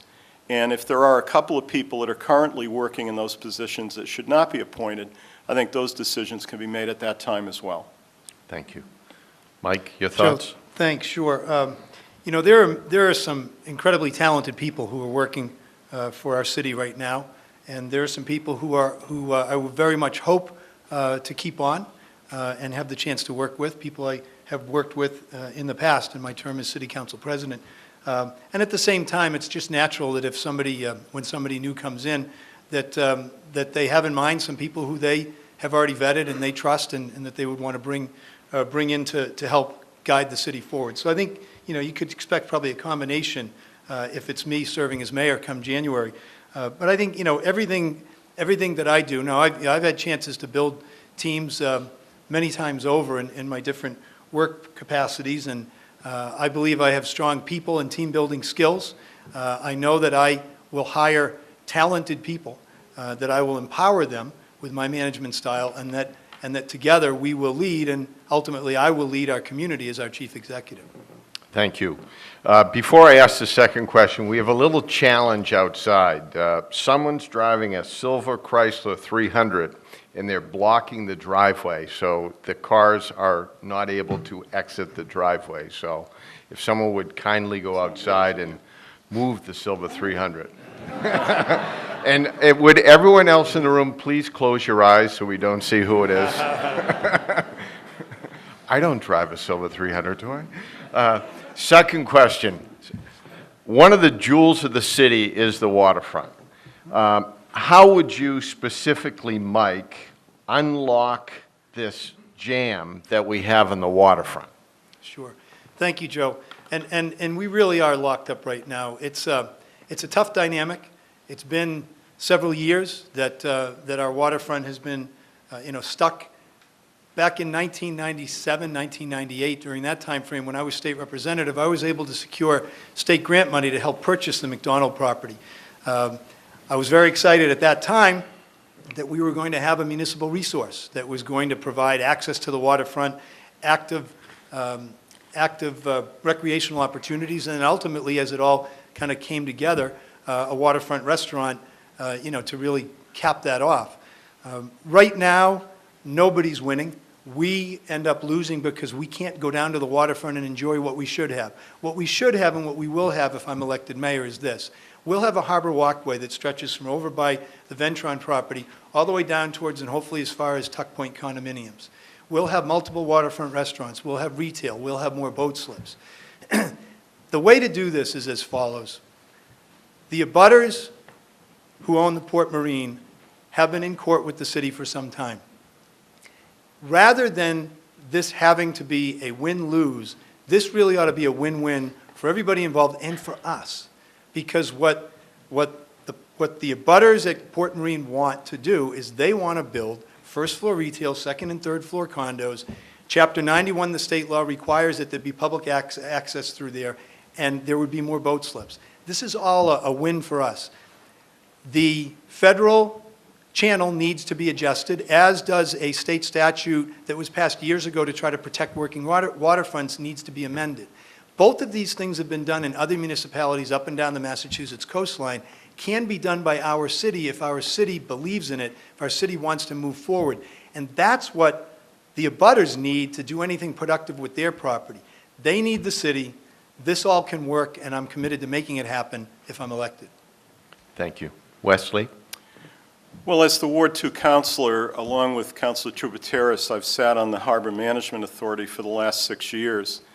And the short version of the story is that when the city or any party is up against an abutter or another party who says, if we don't get what we want, no one gets anything, the only avenue that you have is in the courts and in the appeals. And that's the course that the city has chosen, the mayor and the city solicitor and the Harbor Management Authority and the council. And I support that. I believe that since the appeal is with the appeals court now with 3 judges, and they will render an opinion soon, we hope. And the council has also taken up the lease of the restaurant as a matter that's on our agenda that we're going to consider. That if we're able to do that, that will unlock that piece of property and allow the restaurant to be built. That was the thing that I heard the first year I ran from people on Goat Hill and in the Ward 2 neighborhood about whether or not things would happen and how quickly. And I think we should continue with that until it's completed. Thank you. Third question deals with the $106 million budget, and it's for you, Mr. Slate. Where at all would you cut the budget or reallocate some of those resources? Well, the reality, and the councilor at large candidates covered this pretty well, the reality is that the budget is pretty tight in almost every area. The mayor did say to us when he brought the budget in this year that it was the easiest budget he had done in 18 years, just meaning that it was a little better, there was a little more money to spend on the part of the budget that is open for decisions to be made. As was mentioned earlier, most of the budget, 80 to 85% of it, is fixed costs. It's pensions and salaries and benefits. And so our ability to work with the rest of that amount of money is limited. Just like in our homes, we have things that we have to do. We have things that we would like to, that we should do, and we have things that we would like to do. The laundry list is very long. There is never enough money to do, and that's why we look at new growth in other areas for additional ways of generating revenue. Having been through the budget cycle 6 times now, and the councilors that are here know the process, we actually go through that budget 3 times each year, first in committee, then in the public hearing, and then in the full council meeting. And it's a binder about this thick with hundreds of lines of line items. And we go through every single one of them with the department heads and with the mayor.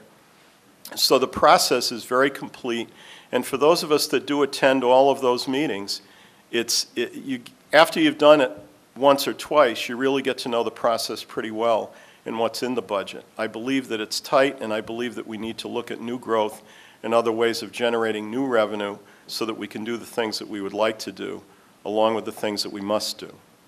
Thank you. Mike? Thanks, Joe. Everybody who's been asked this question tonight, I think we are of a mind that our budget has been well managed, and it's been squeezed, and their efficiencies have been wrung out of it.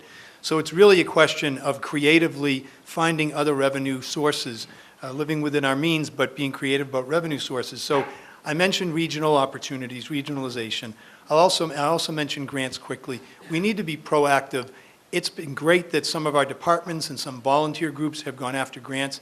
We need to be thoughtful, proactive, and creative and aggressive about that. We need to create a grant writing capacity within our city government. We need to bring our nonprofits to the table because we need their help in providing and delivering services that we can't otherwise deliver, and our nonprofits need the city to be healthy and thriving. So it's a win for everybody there, and we will make that happen. New growth, clearly important. I'm sure we'll talk about it more, but I'll just touch back on the waterfront. Part of the importance of opening up this waterfront is that it will help to kind of revitalize the whole of Lower Rantoul and connect us back up to Cabot Street, really bring the whole downtown back up. Thanks. Thank you. Fourth question. We'll start with you, Mike. Specifically, do we need pension reform? Interestingly, earlier today I met with State Representative Syback, John Syback from Western Mass, who chairs the relevant committee at the State House. And the state did a pension reform recently. And the challenge right now is that because the courts have said that we can't be retroactive in changing pension obligations and commitments made to current employees, that we can only be prospective in how we look at this. So reforms have been made. New employees are coming in under different rules. But it's going to take some time in order to realize any savings on the pension side. In essence, probably take a generation. So in terms of straight pension reform, and you know, we can push at the state legislative level for further reforms, and that probably is worth doing. But right now, that's where things sit on the pension reform front. We also, and this is a related issue, you know, we have an unfunded pension liability. You've read about it a couple times recently. A couple of the major state-level think tanks have put reports out. Beverly is funding about 51% of our liability, meaning if everybody who's retired and everybody who's working for the city today were to retire, we would be only have 51% of the money needed to fund what the actuarial tables show that they would need as retirees. The reality is we're not going to close down at any point and need to put everybody into retirement, but we need to, as a city, increase our commitments to our pension obligations as we go forward. Another challenge for us financially, we need to get to a higher percentage of closer to full funding than we are currently to really responsibly move our city forward as well. Thanks. Thank you. Wes, do we need pension reform? Well, the fact is that we do have a plan, and by law, we have to have a plan to make the pensions in Beverly whole, make our pension system whole. The legislation requires that it be done by 2040. We're actually budgeting it every year to complete it by 2030, sooner than that. And that will our ability to do that will depend on the market and investment potential and some other factors that we have to do it. The reality of the situation is that much like when you make a big purchase of your own, I would use the example of a home. You take out a mortgage for 20 or 30 years, and you plan to pay it off during that time. If you're able to pay it off a little sooner and make an extra mortgage payment every month, or pay a little more, and you're able to do that, it helps you out on the back end, and that's what we have planned to do it. So it's in the budget, and we are planning to do that well within the time that we have to do it by law. Thank you. Fifth question is for you, Mr. Slate, and it deals with transparency. Would you define transparency and then offer two concrete thoughts on how you're going to bring transparency to your administration? When I was a kid, I had a screen that I put on my TV to watch the show Winky Dink, and we would draw a line. No, that's not what it, no. We've talked about it a lot tonight. I've talked about it publicly and privately with people. The reason it's come up is because we do a fairly good job of getting information out on our website. The city's website, as was mentioned earlier, has improved a lot. It's an issue the councilors that are here will know that I bang the drum on every year because based on my business experience, I think it could be much better. The one area that the city does not do anything in, and it's a fact of life in campaigns and business and life in general now, is social media. Facebook and Twitter and Pinterest and all the others are the ways that people communicate. One of the realities that we found out in campaigning in the last few years is that every single person that's in this room gets information in a different way. Even if you're in the same family, you may get text messages or voicemail messages or email messages, and everyone gets the information differently. So as campaigns, we have to figure out how to do that to get our message across and use all media, not just the newspapers, not just radio and TV, not just BevCam, but the websites, our own websites and the social media as well. The city needs to do that as well. The one thing we were deficient in, and it was mentioned earlier as well, is that the information that people wanted to have on Brimble Avenue or any other project that we're doing was not easily accessible and should be. I would use the example, I think Paul mentioned Salem's city website. They've also done something over there with a separate website that the city maintains called what'sgoingoninsalem.com, something like that. There's no reason why we couldn't do that in Beverly and have a one-stop shopping for all projects that are going on in the city. Thank you. Mike? Thanks, Joe. I think at its core, transparency is a respect for the public, it's a respect for the city, and it's a belief in the democratic process. It's a belief in everybody's right to participate in that process, and it's a confidence that using that process right, we can get stronger proposals, stronger initiatives, and build stronger support for moving forward when the time comes to be decisive and to lead. But I think it really requires, in order to be truly transparent in what we do, we need that commitment from our mayor. We need that commitment right through all of our elected officials. And we need, as we build that trust with the community, we need that trust to go both ways. You know, I believe that with specifically to this Brimble Ave project, I believe Mayor Scanlon worked really hard in what he believes is the best interest of the city on it. But unfortunately, the public should have been at the table a lot earlier, not just when the law required a public hearing for a zoning change. So I'd say bring the public to the table earlier, and if I'm elected, I'll bring city officials out to neighborhoods on a regular basis, and we'll discuss the issues of the day and the issues that people care about throughout the course of the year, year in and year out. Thanks, sorry. So right now, each of you have an opportunity to ask the other person one question. And Mike, what would be your question for Mr. Slate? And Mr. Slate, what would be your question for Mr. Cahill? And Mike, why don't you start with your question, and then we'll have a response. How's that? You're stumping me, Joe. How are the Red Sox going to do tomorrow night? Well, I could ask you that. Counselor, I guess I just, you know, I'm not looking to engage in any way but positively. Why don't I just ask you to cite an opportunity you had to work collaboratively and cooperatively with your, with your Ward 2 residents on an issue that you felt important, they felt important, and you were able to get a good outcome?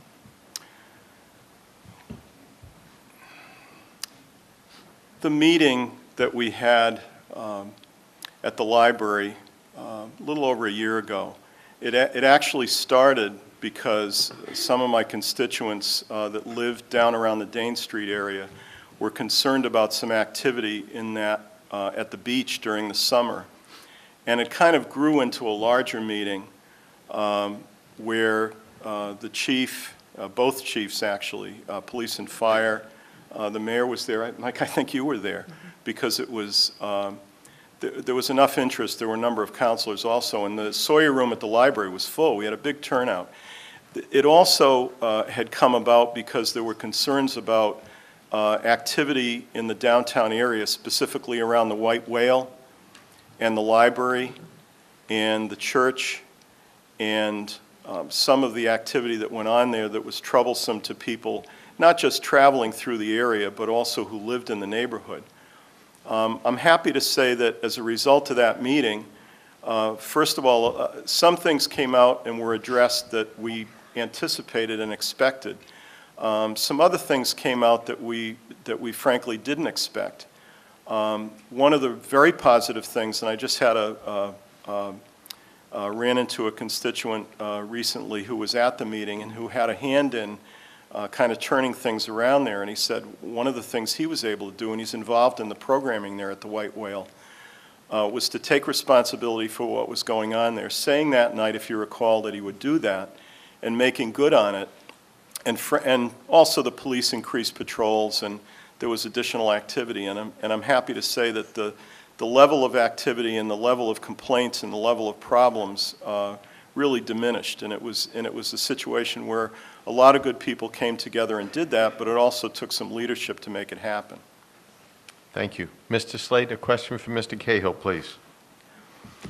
I guess I wonder, we've known each other for a long time, and I wonder what it is that you think allows you to go after this job and believe that the kind of leadership that's required to run a city of this size with the requirements of the job are things that you believe you possess. Okay, thanks. Unless it's in your closing statement, and then you can include it there. So this is a 1 or a 2 minute? How's this working? We each ask each other. Take Okay, your time. okay. We're not going to. All right, well, thanks. So, and thank you, Counselor. You know, my qualifications for the job of mayor, they're the following. It's 51 years living in, learning about, and knowing this community. It's 10 years as your state representative, representing you and advocating and fighting for you on Beacon Hill, bringing home state dollars for Beverly projects, negotiating state and federal agencies, regulatory processes, and getting positive results for individuals, neighborhoods, community groups. Building relationships that I've built throughout the local, state, and federal government over the last 20 years. I have former colleagues who are running state agencies, who are mayors of cities around the state. Having a strong reputation for integrity, for being a thoughtful, determined, and respectful advocate for our community. I chaired 2 legislative committees for a number of years that collectively had legislative oversight for about 40% of the state budget. I hired and managed staffs. I currently have been working as executive director of the Alliance of Massachusetts YMCAs for almost 9 years, managing a budget of several $100,000, securing significant state grant funding, getting us to the point of about $1 million a year currently in youth at-risk grant funds to help at-risk youth throughout the state. And as I said earlier, I'm confident in both my people skills, my negotiating skills, my ability to work collaboratively, to build, to identify, to bring talented people to the table, both who I will hire to represent the city and also in a volunteer capacity. I also have a great respect for the amount of human capital in this community and how properly coordinated and harnessed we can take all our talents and we can carve our future out together. And I'm happy to offer myself up to lead in that effort. Feel very confident that we'll get the things we need done, and Beverly will be the community we all hope it to be for a long time. Wonderful. Wonderful. Thank you. First closing statement, Mr. Cahill. Thank you. Thank you, Joe. Thank you all for being here. It's really wonderful of you to give us this time. As I said earlier, we need to keep our schools great. We need to keep our services strong and fix our infrastructure in Beverly. In order to do this, living within Proposition 2.5, we need to be creative, thoughtful, and aggressive about the revenue streams we need. I talked about several things that we haven't talked as much about new economic growth as I thought we might. So I'll just mention it. I believe the best opportunities for economic growth in Beverly are at the waterfront, in our downtown, And in the other commercial and industrially zoned areas of Beverly outside of the downtown, currently a lot of emphasis being placed on the Brimble Avenue corridor and up 128. I believe strongly I'm the candidate to do this. There was a quote in today's paper from a former colleague, Carol Clevin, a retired state representative from Chelmsford, who I haven't even talked with in years. And she was reached by our reporter from the Salem News, Paul Layton. And in referring to me, she said, Mike is dedicated, very committed. He delved into things a lot more than some people do. He had a wonderful personality. He was able to bring people around to compromises. He just plugged away and made sure things got done. I've got the experience. I've got the knowledge of how state government works. We have a lot of important projects that are kind of in the pipeline and about to come up on deck. We need somebody who knows how to work state process and federal process to get our money and to work through all the growing pains that come with projects. I've done that consistently in my different capacities. I delivered for you as your state representative and as your city council president. As city council president, I help make over $500,000 available every year through the local option meals tax, over $1 million available through leading the passage of the municipal health reform. I've worked with many, many groups, and some of you know I worked just very hard with a lot of other good people on making sure that a bad development didn't happen up at the end of Old Rubley Road recently in Centerville. And so these are the things that I think bring me to you, and I've got to say, ask respectfully for your vote on November 5th. And again, thank you so much for listening tonight.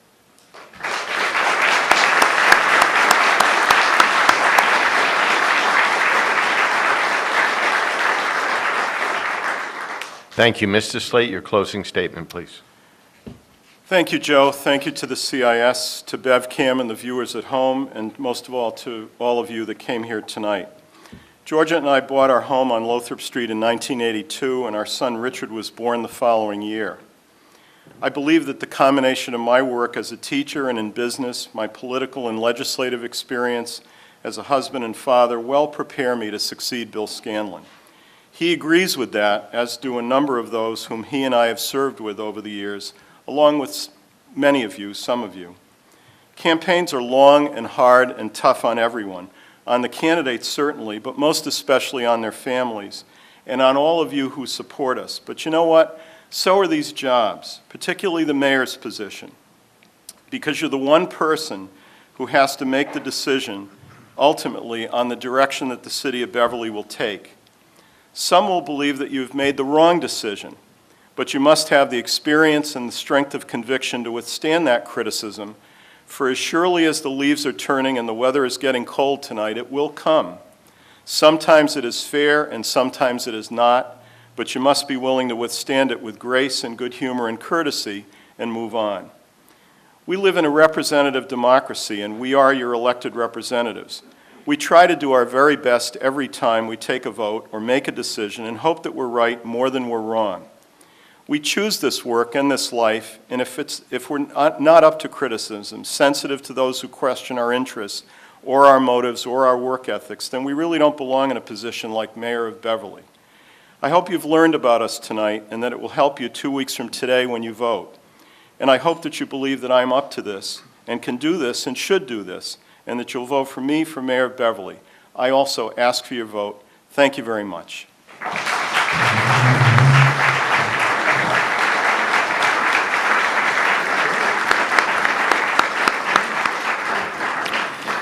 Well, thank you all for coming on behalf of CIS. We look forward to you voting on November 5th, and thank you again.